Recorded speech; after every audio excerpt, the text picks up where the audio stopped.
우리 주님이 제자를 보내시면서 약속하신 약속의 말씀이 있습니다. 내가 세상 끝날까지 너희와 항상 함께 있으리라. 선교지에 복음을 들고 나왔던 선교사들의 한결같은 마음은 바로 이 말씀을 붙잡고 나오는 것이었습니다.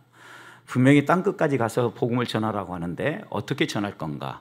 앞이 캄캄하고 자신의 삶의 모든 것을 내려놓고 선교지로 간다라는 건 쉽지 않은 일이지만 그곳에도 하나님이 함께 하신다 라는 그 마음을 가지고 선교사님들이 발걸음을 내딛었다는 거죠. 저는 그래서 오늘 세 번째 그 선교사님의 발자취를 다루면서 함께 하리라, 함께 있으리라, 하나님 우리와 함께 있는 것처럼 선교사님들도 선교지의 사람들과 함께 있고자 한 선교사들이 있어요. 이걸 우리는 토차가 선교라고 그러고 현장 중심 전도라고 이야기를 합니다.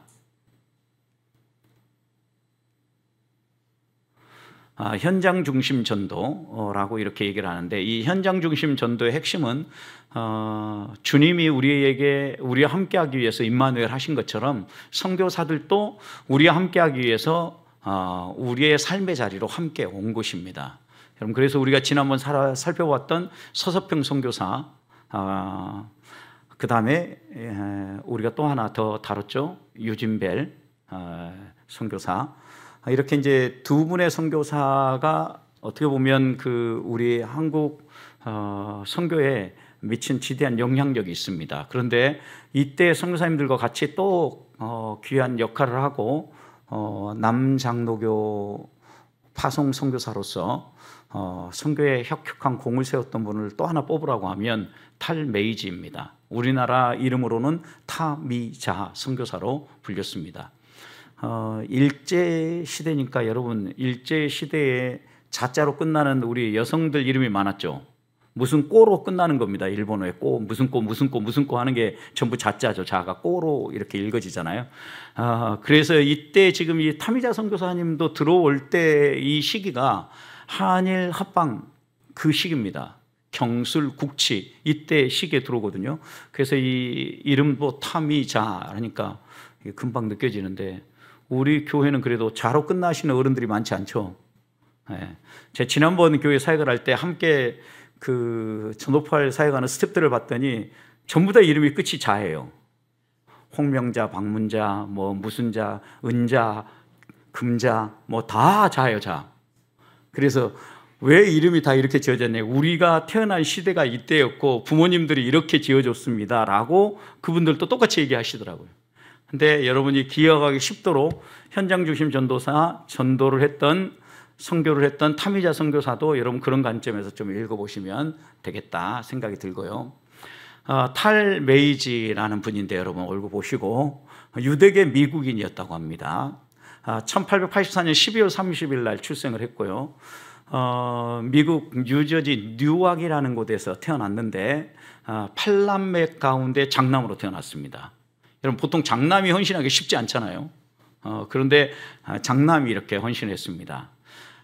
그런데 그 조부는 중국 샤먼에서 똑같이 탈메이지라는 이름으로 선교 사역을 감당한 할아버지가 선교사였어요. 그러니까 할아버지 때 선교사고 아버지 때 와서는 신앙적으로 열심히는 했지만 선교사로 나온 건 아니었습니다. 그런데 손주 때에 와서 또다시 선교사가 나온 겁니다. 그래서 이 선교사로 나가면서 이 탈메이지는 태어날 때 할아버지의 이름을 그대로 받았다고 합니다. 할아버지의 이름을 그대로 받았고 또 이렇게 그 선교사로 헌신하게 됐는데, 한국 선교사로 파송된 것은 이런 과정을 겪습니다. 먼저 툴레인 대학에서 그는 공학도로 공학의 꿈을 꾸면서 전기와 기계공학을 전공했습니다. 이렇게 전공하다가 하나님의 부르심을 입고 신학을 하게 됐는데 사우스 웨스턴 장로교에서 신학을 하고 신학사 학위를 취득합니다. 그 당시에 그 유명한 신학교, 지금 계속해서 나오죠. 프린스턴. 지금은 프린스턴이 상당히 그 자유화되어졌어요. 리버럴해졌다라고 그러거든요. 그래서 우리 교단에서는 지금 프린스턴 신학을 가지 않아요. 그런데 이때 초기만 해도 프린스턴 신학이 가장 보수적인 신학교로 이름받고 실력 있는 사람들이 가던 신학교를 하나 꼽아라 그러면 프린스턴을 뽑았어요. 그러니까 아마 이 지금 탈메이지도 그 당시에 상당히 실력 있는 이런 선교사였다라는 걸 금방 알 수 있습니다. 그리고 이 프린스턴 신학교에서 신학을 마무리하고 난 다음에 1910년 3월 8일 남장로교회 한국 선교사로 임명을 받습니다. 그리고 7월 15일 날 뉴올리언스 노예에서 목사 안수를 받습니다. 그리고 난 다음에 3일 후에 결혼을 합니다. 엘리자 데이 에멀슨이라는 여성과 결혼을 합니다. 그리고 나서 며칠 날? 일주일 후에 6일 날, 26일 날 한국으로 엘리자의 어머니와 함께 옵니다. 독특하죠? 선교사로 오는데 장모님이 같이 선교에 헌신했어요. 이유는 왜 그랬을까요, 여러분? 홀어머니였다고 합니다. 그래서 이 홀어머니여서 이 어머니 아멜리아였는데, 이 아멜리아 에멀슨이었는데, 이 어머니가 함께 하시면서 감사하게도 이 탈 메이지와 엘리자 데이 에멀슨 사이에 7명의 자녀가 태어납니다. 근데 이 7명의 자녀를 누가 키워줬겠어요? 장모님이 키워줍니다. 그래서 두 부부가 선교에 전념할 수 있도록 이 홀어머니 아멜리아 에멀슨이 잘 돌봐줬다고 합니다. 그래서 결국 이 어머님이 한국에서 생을 마감해요. 직접 선교 활동을 하지 않았지만 선교 사역에 혁혁한 공을 인정해가지고 강주에 가면 강주 양림동에 선교사 묘역이 있는데, 이 선교사 묘역에 이 어머님이 1927년 하나님의 부름을 받고 안장이 되었어요. 그러니까 이게 보통 선교지 나올 때 어머님 안 모시고 오잖아요. 근데 이렇게 모시고 온 이유가 있었고, 그 어머님도 그냥 와서 아무것도 안 한 게 아니고 부부가 선교에 올인할 수 있도록 7 자녀를 성심을 다해 섬겨줬다. 1910년 7월 26일 한국을 향하여 출발해서 8월 19일 날 목포에 도착했습니다. 목포가 그 당시에는 그 남쪽으로 들어오는 한국 가운데 안정적이고 개항을 해서 많은 배들이 달 수 있는 이런 곳이었고, 그 당시의 모습 사료를 찾아서 지금 이게 목포항입니다. 항. 배가 이렇게 들어왔는데 8월 19일 목포에 도착할 때 그때가 한일 병합 조약 3일 전이었어요. 어떤 사람들은 8월 29일 날 한일 합방 되어졌다고 얘기하는데, 한일 합방은 8월 22일 날 이렇게 조인되었다고 합니다. 여러분, 그 왼쪽에 있는, 여러분 보실 때 왼쪽에 있는 이 문서가 한일 합방과 관련된 모든 정권을 위임한다는 순종의 조인서입니다. 누가 했겠습니까? 그 당시에 총리 대신으로 섬기고 있던, 우리가 잘 알고 있는 누구? 우리나라를 팔아먹은 사람. 드디어 국사 얘기하기 시작하니까 갑자기 왔다 갔다 하십니까? 이한용과 그 당시에 일본 데라우치 마시타케가 조인을 했다고 합니다. 이게 이제 8월 22일이에요. 그러니까 19일 날 도착해가지고 목포에서 증기선을 타고 다시 강주로 올라갔다고 하는데, 강주에 도착했을 때 선교사 연례회의가 있었고, 선교사 연례회의를 할 때 한일이, 일본이 우리 한국 조선 땅을 병합했다라는 소식을 전해 듣고 선교사들은 아주 암울하게 이 이야기를 들었다고 합니다. 그러니까 어떻게 보면 이 탈메이지는 경술국치라는 아픔을 목도하면서 그의 선교사에게 첫발을 내디딘 거예요. 그러니까 이제 8월 29일 날 나온 것은 뭐냐면, 8월 22일 날 이한용과 함께 이렇게 이 한일 합방 조약을 하고 난 다음에 일주일 동안 숨겼대요. 그러면서 그때 한 게 뭐냐면 언론 통제, 그 다음에 좀 앞장서서 나라를 움직이는 이런 대신들 있죠. 이런 사람들 전부 가택연금. 그러니까 일주일 동안 이 작업을 한 거예요. 그리고 일주일 동안 꽁꽁 숨겨놨다가 8월 29일 날 공식적으로 공포한 거예요. 그래서 한일 합방을 8월 29일이라고 얘기하는데, 실제로 조인되어진 것은 8월 22일 날 조인이 되어지고 이때 다 결정이 됐다고 합니다. 탈메이지가 그런데 이때 들어와 가지고 처음 한국에 대한 첫 인상을 고국에 있는 선교부에 편지를 썼습니다. 한국의 아름다운 경치와 논에서 쌀 농사를 짓는 풍경은 아름다워 보였고, 땔감으로 사용하느라 나무를 베어 민둥산이 된 부분과 산마다 무덤이 질비한 모습을 보며 한국인들은 살아있는 사람보다 죽은 사람을 더 잘 돌보는 것 같다라고 편지를 썼어요. 이 민둥산 여러분 느낌이 안 오죠? 저는 이제는 한 15년 정도 전일 것 같은데, 개성공단을 통해서 북한을 한번 들어갔다 온 적이 있습니다. 그때 북한 들어갔을 때 북한의 산을 이렇게 지나가는데 완전히 민둥산이에요. 북한 지금 그래서 뭐 녹화 사업을 한다고 하는데도 아직 멀었어요. 왜냐하면 저희가 보지 못하도록 라인을 잘 잡고 이렇게 안내하잖아요. 안 좋은 곳은 못 지나가게 해요. 보통 통제를 하는 사이니까, 통제 사이니까. 그런데 몇몇 이렇게 산 옆으로 지나가는 걸 보니까 산에 나무가 거의 없어요. 그러니까 이런 걸 보면 민둥산이라는 것은 그 당시에 우리가 이런 발전되지 않은 우리의 어려움들 가운데 땔감으로 쓰느라 얼마나 나무를 많이 베어다 썼는지 금방 알 수 있는 거죠. 그리고 이제 또 하나는 이 당시는 조선시대의 이 문화니까 지금 종교적으로는 어떤 종교가 밑바닥에 깔려 있어요? 유교죠, 유교.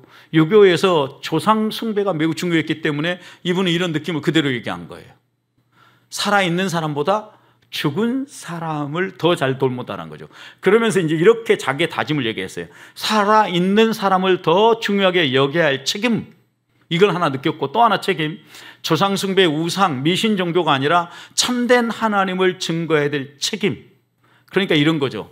이 사람들이 좀 살아있는 사람을 더 존중하는 문화를 만들도록 내가 가르쳐야 되겠다는 이런 각오를 했고, 또 하나는 참된 하나님에 대한 복음을 전해야 되겠다라는 이 각오를 했다라고 한국에 들어와서 첫 인상을 탈메이전에 이렇게 보고했어요.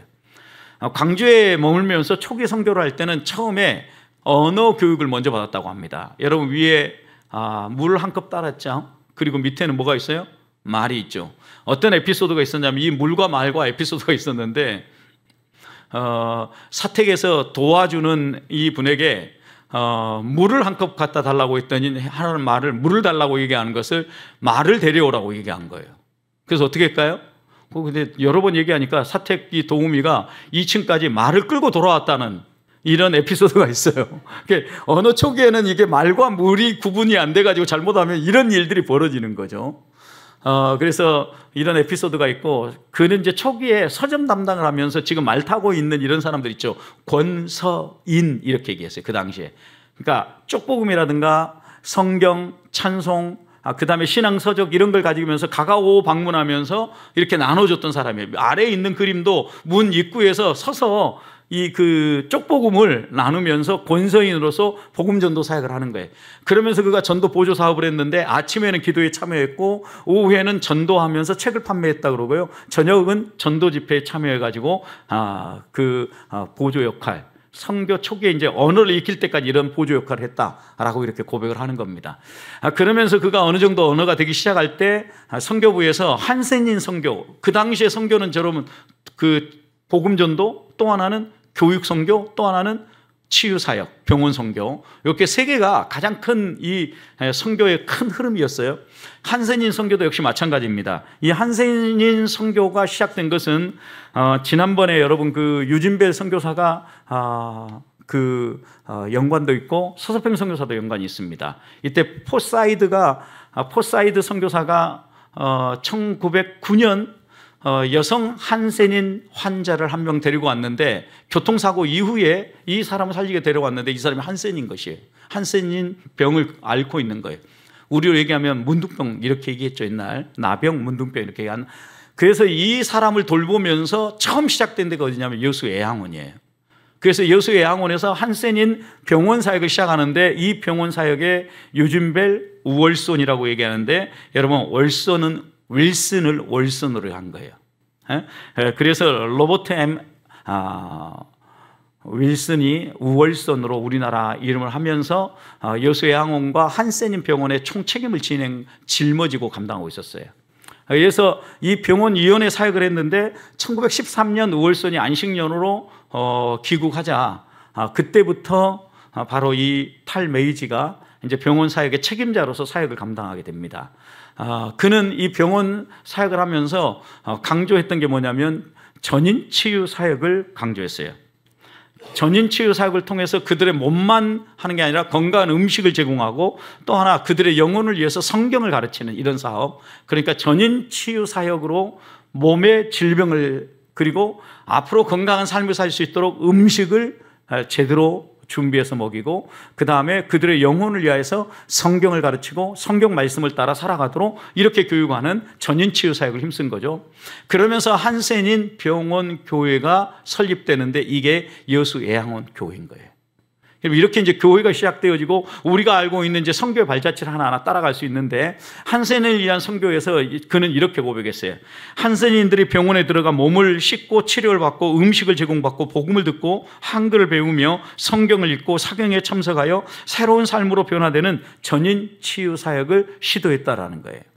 그래서 28명의 한센인에게 세례를 베풀고 성찬을 집례했을 뿐만 아니라 이들이 하나님을 알고 주님의 사랑을 깨닫고 영생의 소망을 간직하고 내면의 평화를 누리면서 영적으로 변화되는 것이 가장 효율적인 한센인 병원 사역이라고 생각한 거예요.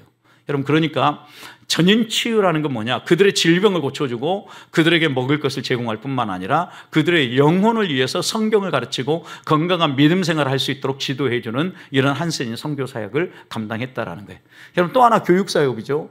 강주 이제 숭일학교가 이제 대표적인 그 탈메이지에 의해서 시작을 하는데요.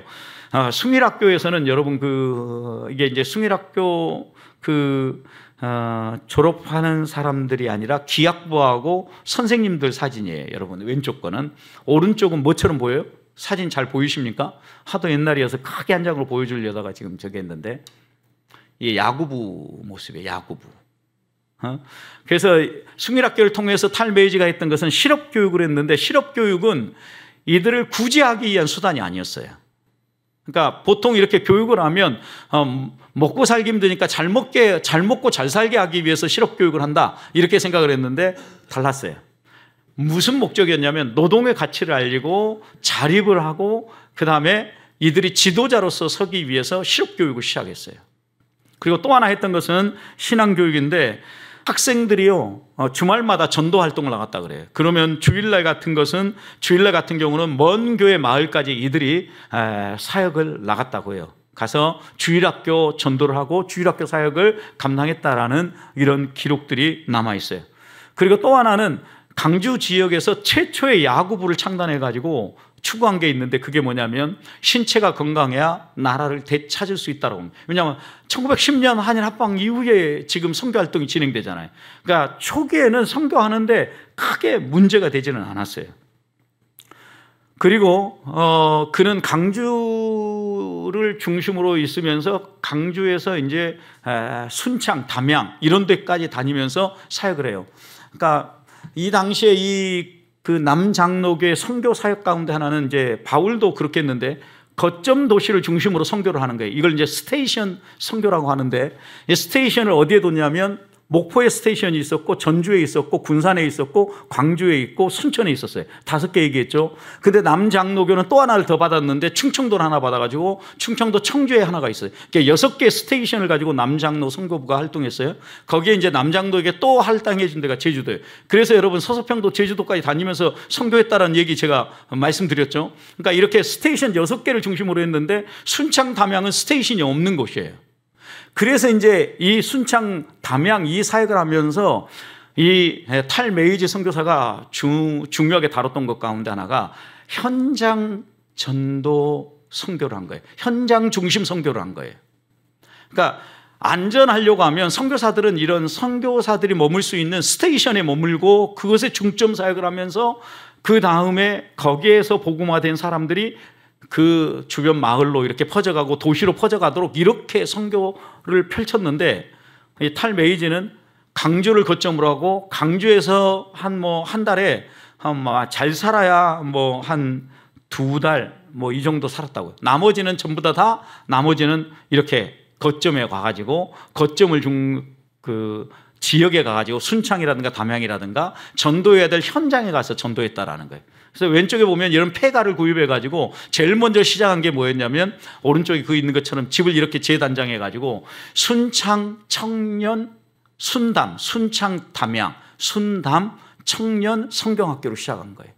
그러니까 제일 먼저 이렇게 교육 사업들을 하면서 가르치는데, 밑에 축음기 피아노 보이죠. 또 하나 교육했던 것은 음악 교육을 해야 되겠다 싶어가지고 이 축음기와 피아노를 구매하고 음악 교육을 한 겁니다. 여기 이 피아노는 그 피아노는 아니에요. 제가 이제 피아노 해야 되는데 우리나라에서 최고 오래된 피아노 사진 하나, 고 피아노 사진 이미지를 그냥 여기다 심었을 뿐이고, 순담 성경학교에서 쓰던 피아노는 아닙니다. 옛날은 피아노보다 뭘 주로 썼습니까? 풍금을 많이 썼죠. 풍금. 발로 이렇게 펌프질 하면서 했던 풍금들 많이 쓰지 않았습니까? 그래서 결국은 이런 사역을 통해서 길러내려고 했던 것은 성경을 중요한 가치로 품고 있는 기독교 지도자들을 길러내려고 했었던 거예요. 신앙교육을 그 밑바닥에 깔고 있는 지도자 양육에 힘썼던 거예요. 그러니까 여러분, 우리나라 초기 지도자들 가운데 크리스천들이 많았던 거예요. 1916년에는 담양읍 교회를 설립하는데 어떻게 하느냐? 타미자 선교사님이 그 당시에 30불을 헌금합니다. 그리고 담양에 거주하면서 실험적 전도를 하는데 한 해 2달을 제외하고는 계속해서 이 담양에 거주하면서 이 사역을 합니다.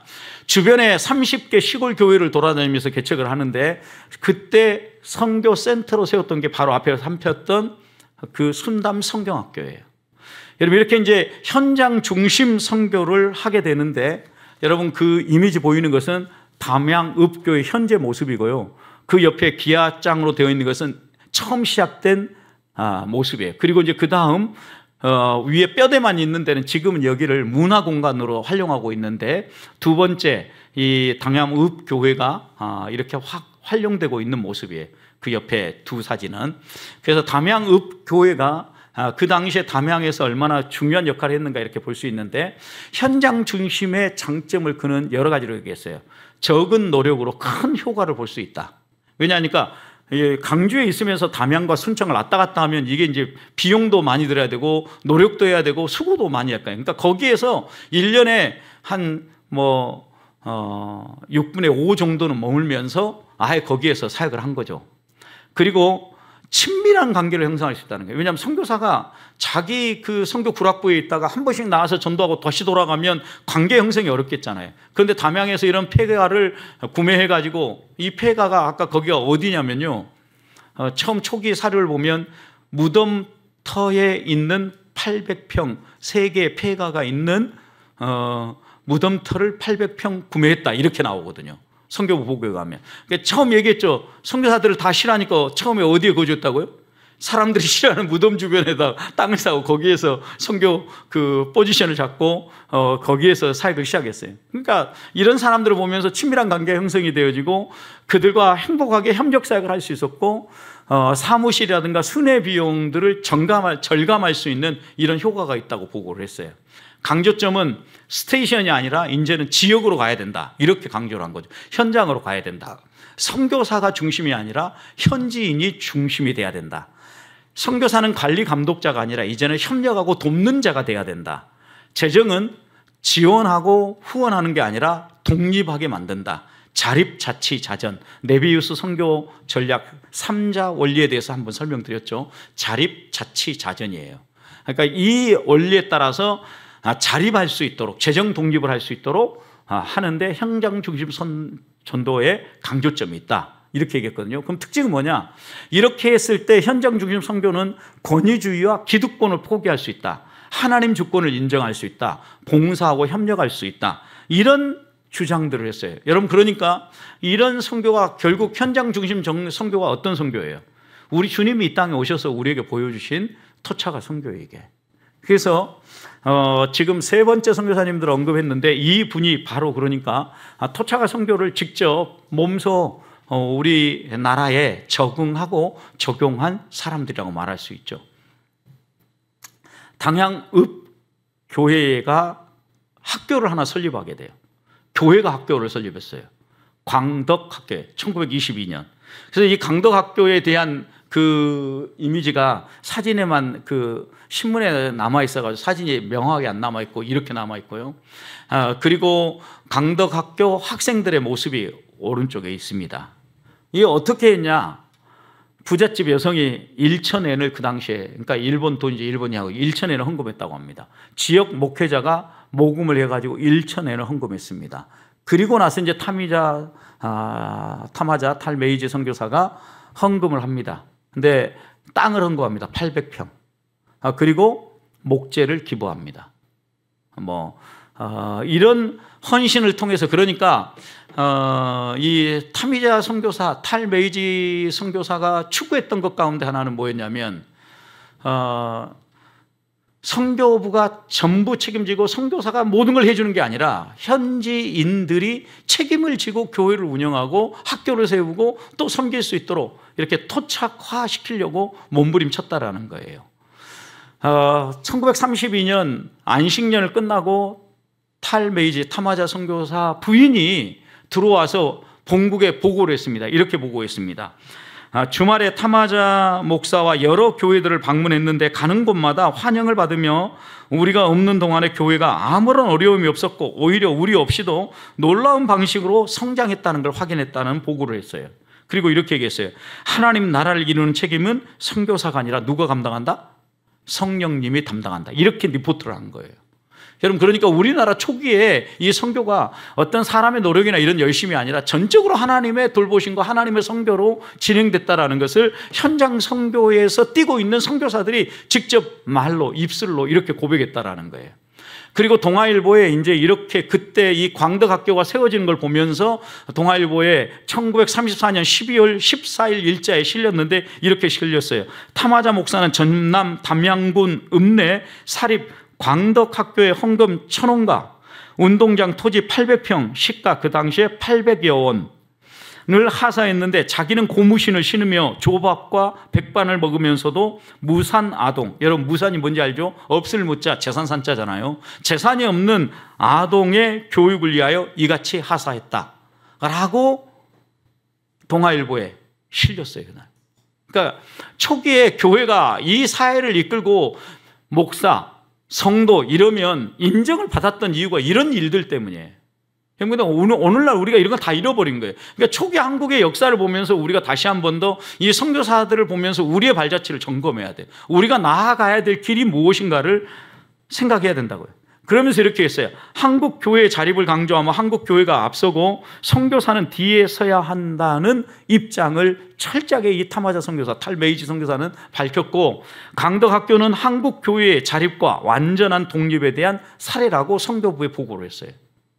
그러니까 우리가 자립해서 우리가 해야 된다라는 것을 탈메이지 타마자 선교사는 가르쳤고 또 그것을 성도들은 그대로 실천했다라는 거죠. 1936년에는 신사참배가 아주 강력하게 이제 막 밀어오기 시작하던 시기예요. 그리고 1938년 우리 장로교는요 27차 총회에서 신사참배가 국민의례라고 신사참배에 참여하기로 가결을 합니다. 이건 우리 한국 교회의 치욕스러운 날로 기록을 하고 있어요. 지금도 27차 1938년 총회거든요. 그때 상황은 뭐였냐? 종교의 자유는 있었지만 경찰이 집회를 감시하는 이런 상황이었어요. 그래서 이때 대책을 선교부는 어떤 대책을 했느냐? 현지인 목회자 협의회를 조직해서 이 현지인 목회자 중심으로 교회가 운영되어지고 또 전도가 운영되도록 조치를 취한 거예요. 왜냐하면 선교사들이 자꾸 어려움을 겪고 추방을 당하니까. 그리고 난 다음에 현지인 중심으로 교회를 운영하게 한 거예요. 이게 이제 자립에 매우 중요한 역할을 한 거예요. 자립, 자치, 자전 이 중요한 3자의 원리가 우리나라에 빨리 적용되어지고 빨리 한다는 일제 공도 있었다라는 것을 지금 이 탈메이지 선교사는 보고를 합니다. 그리고 나서 그들은 결정을 합니다. 38년 9월 27일 기간적인 연결은 다 끊는다. 한국교회와. 그러나 전도 활동은 협력한다. 딱 이렇게 분류한 거예요. 여러분 이제 신사참배 국민회라고 하면서 일본 황제 신에게 이렇게 하는 거고 그 옆에 오른쪽에 있는 이것은요 남산에 있는 조선 신궁이에요. 남산 계단을 따라서 이렇게 쭉 올라가면서 저 꼭대기에다가 신궁을 차려놓고 그것을 향하여서 참배하라고 하는 거. 완전 종교죠. 이거는 지금 국민의례가 아니었던 거죠.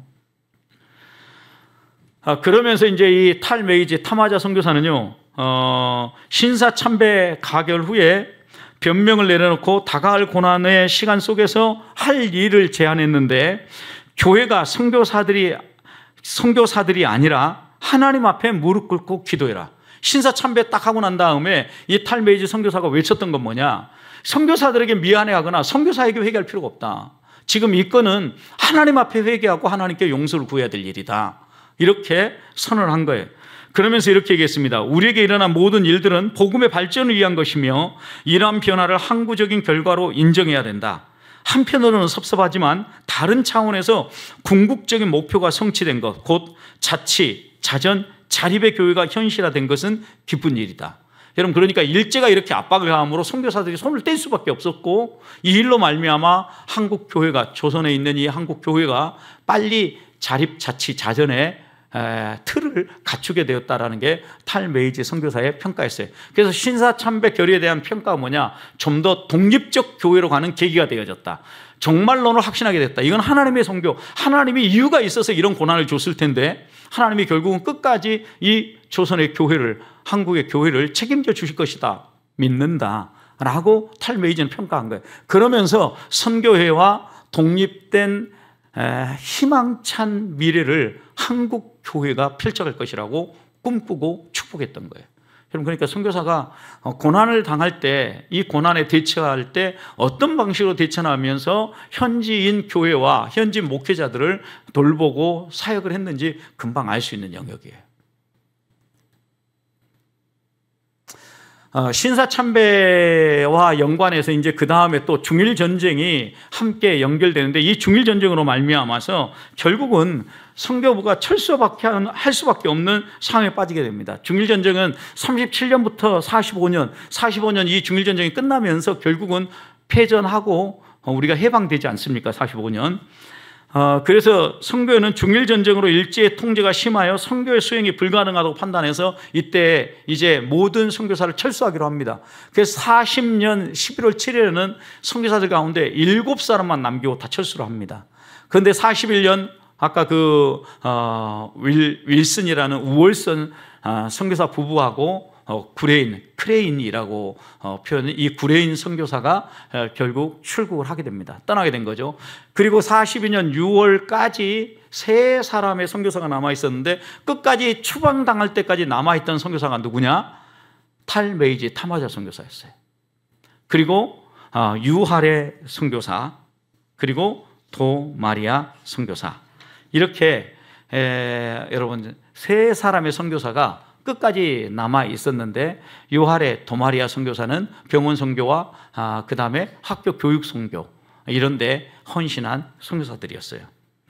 그러니까 이런 선교사들이 추방당하고 고난을 겪을 때까지 끝까지 한국 교회에 남아 있으면서 복음의 본을 보이며 선교를 했기 때문에 오늘 한국 교회가 존재할 수 있었던 거예요.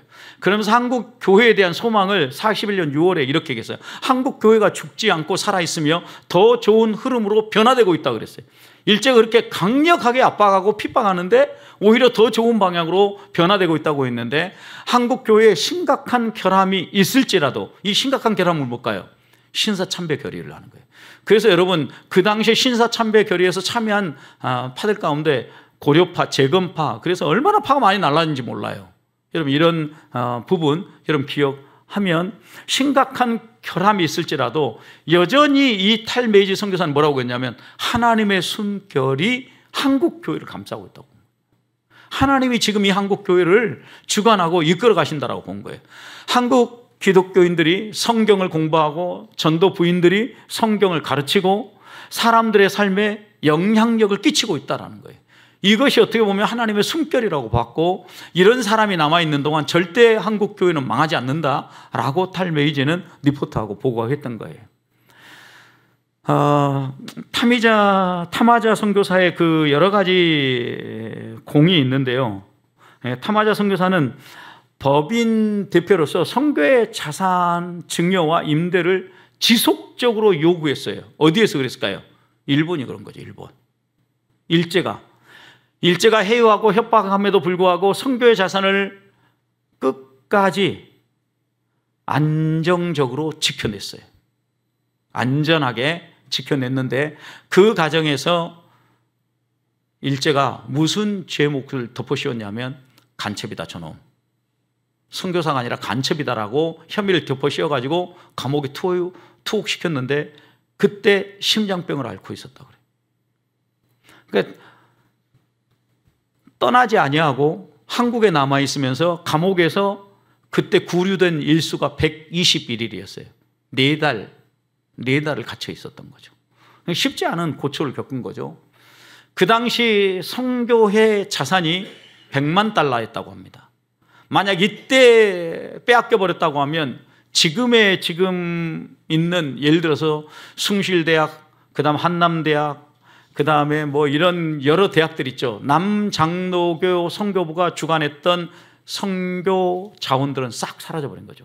저 남쪽으로 내려가서 목포에 있는 정명, 영흥, 그다음에 강주에 있는 수피아, 뭐 그다음에 숭일, 그다음에 뭐 이런 학교들 있잖아요. 광덕, 이런 학교들 싹 빼앗겨 버리는 거죠. 이게 이제 선교의 자산이었는데 그 당시에 가치가 한 100만 불 정도 됐는데 내가 죽고 감옥에 갇혀서 죽더라도 이것만큼은 줄 수 없다라고 끝까지 지키는 거예요. 그래서 지금 이제 우리 그 선교 역사에, 한국 선교 역사에 이게 잘 드러나지 않는데 최근에 이제 이 탈메이지 선교사에 대한 연구와 보고가 반복되면서 여러 가지 사료들을 찾으면서 반복하면서 한국 교회에 지대한 공을 끼친 선교사로 재평가하고 있는 거예요. 왜요? 이때 이 재산을 일본에게 다 빼앗겨 버렸다고 하면, 일제 빼앗겼다고 하면 지금 한국 교회의 모습은 상상할 수 없었을 거라는 거죠. 여러분, 그 당시에 100만 불이라면 어마어마한 거잖아요, 지금. 그래서 이 재산을 안전하게 지키려고 하나님이 그를 한국에 남기셨다고 그는 믿었어요. 그러면서 하나님의 일을 위해 하나님이 값지게 사용할 거다라고 믿고 끝까지 이 자산을 지키려고 몸부림치고 애를 썼다라는 거예요. 탈메이지가 감옥에서 이렇게 했어요. 같이 한번 읽어봅니다. 시작.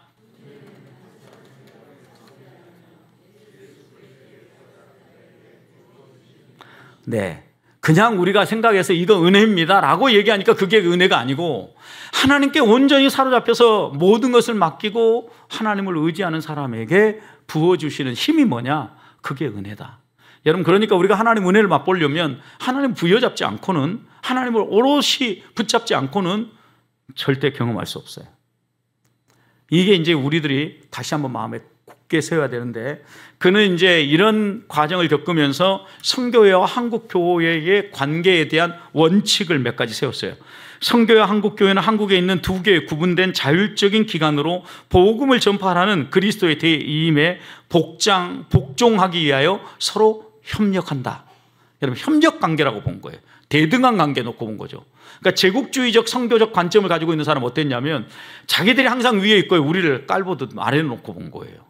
그러니까 선교사들 가운데 토차가 선교를 하고 사람 한 사람을 존중하고 예수 그리스도의 마음을 가지고 와서 복음을 전했던 선교사들은 한결같이 이렇게 대등한 관계에다가 우리를 대하고 우리에게 복음을 가르쳐주고 우리에게 놀라운 은혜를 베풀어준 거예요.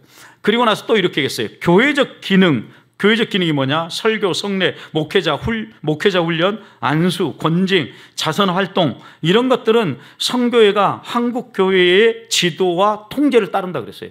교회적 활동은 선교회가 앞장서는 게 아니고 한국 교회가 앞장서고 선교회는 그 통제에 따라서 협력한다라는 거죠. 그리고 그 다음에 얘기했어요. 교회적 기능이 아닌 기독교 활동, 예를 들면 교육, 의료, 기타 특별 훈련 프로그램에 참여할 때 한국 교회의 주권을 침해하지 않는 상황에서, 그런 상황에서 사람들을 그리스도께 인도하는 공동의 목적에 기여한다. 여러분, 그러니까 이런 일을 할 때도 우리가 앞장서서 한다가 아니에요. 항상 한국 교회를 존중하고 한국 교회가 앞장서서 일할 수 있도록 이렇게 앞장서고 있는 거예요. 그러니까 이런 선교들을 많이 하고 있는데, 제가 지금 이제 2002년부터 시작해가지고 지금까지도 거의 지금 3년째죠. 23년째 중국의 한효희 선교사님을 서포팅하는 이유가 바로 여기 있어요. 이 중국의 그 교회들을 대등한 관계에 놓고 그들을 내가 아래에서 지배하고 다스릴 사람으로 생각하지 아니하고 리더십을 이양하고 있고, 지금 5교회 이번에 가서도 강의하고 제가 그들을 서포팅하고 온 중요한 주제 가운데 하나가 뭐였냐면요, 어떻게 하면 이 현지 목회자들이 건강하게 목회를 해갈 수 있겠는가에 대해서 현장 목회자로서 또 복음 전도자로서 그들의 질의에 응답하고 제가 중요하게 생각하고 있는 것들에 대해서 어떻게 하면 이게 자립자치자전에 교회가 세워질 수 있는가 가서 강의하고 온 거거든요. 여러분, 이런 관점에서 선교를 해야 된다라는 거예요. 우리가 이제 다른 사람들에게 복음을 전할 때도 역시 마찬가지. 저놈들 저렇게 안 믿다가 지옥 갈 놈들 하면서 우리 밑으로 깔보고 할 게 아니라 그들을 대등한 관계에 협력하고 존중하면서 한 사람 한 사람을 세워줄 때 복음이 살아난다라는 겁니다. 그는 고무신을 신고 자전거로 어디든 다니든 선교사였다고 합니다. 근검 전략을 몸소 실천했던 우리의 이웃이었다고 합니다. 전도 사역에는 돈을 아끼지 않았다고 합니다.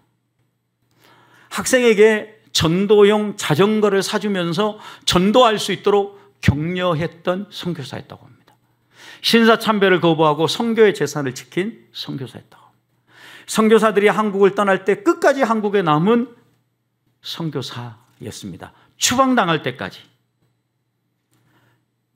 그리고 그가 가장 혁혁한 공을 세운 것 가운데 하나는 일본의 갖은 유혹을 물리치고 심장병을 앓는 몸을 이끌고 스스로 감옥을 선택했다라는 겁니다. 어떻게 보면 이런 우리의 신앙의 선배들이 있고 이렇게 복음을 전해준 선교사들이 있었기 때문에 오늘 우리가 이 자리에 있다라는 것입니다. 그런 점에서 다시 한 번 더 우리도 선교가 무엇인가, 우리가 어떻게 선교해야 될 건가, 우리가 선교사를 파송하고 후원한다는 의미는 무엇인가, 우리의 삶 가운데 우리 주변에 죽어가는 영혼들을 우리가 어떻게 돌볼 건가, 이런 것들을 이렇게 한번 마음에 새기면서 초기에, 우리 한국 초기에 어떻게 남장로교, 보수적이고 우리 교단의 아주 신앙적 전통을 전달해 준 선교사들이 어떻게 이 남쪽 지역에서 선교 사역을 했는지 대략적으로 지금 3번에 걸쳐서 여러분들과 나눴습니다. 구제 사역이 중심이 됐던 서서병 선교사, 그리고 복음 전도와 그다음에 병원, 이런 교육 사역에 힘썼던 유질변 선교사, 오늘 또 탈메이지 선교사는 혁혁한 공 하나를 확 뽑으라고 하면 선교회 자산을 지키기 위해서 끝까지 목숨을 걸었던 선교사, 이렇게 생각하십니다. 그리고 이분은 현장 선교를 중요한 가치로 삼고 현장에 있고자 했던 선교사. 여러분 이렇게 기억하면서 우리가 다시 한 번 더 우리의 삶 가운데도 다 잊어버려도 좋습니다. 우리 주님이 이 땅에 십자가 짊어지고 우리 구원하기에 오신 이 사순절 기간, 어떻게 하면 우리도 그 은혜를 마음에 새기면서 우리 이웃들과 나누며 살아갈 수 있을까 새긴다면 여러분에게 강의하고 나눈 게 보람이라고 생각을 합니다.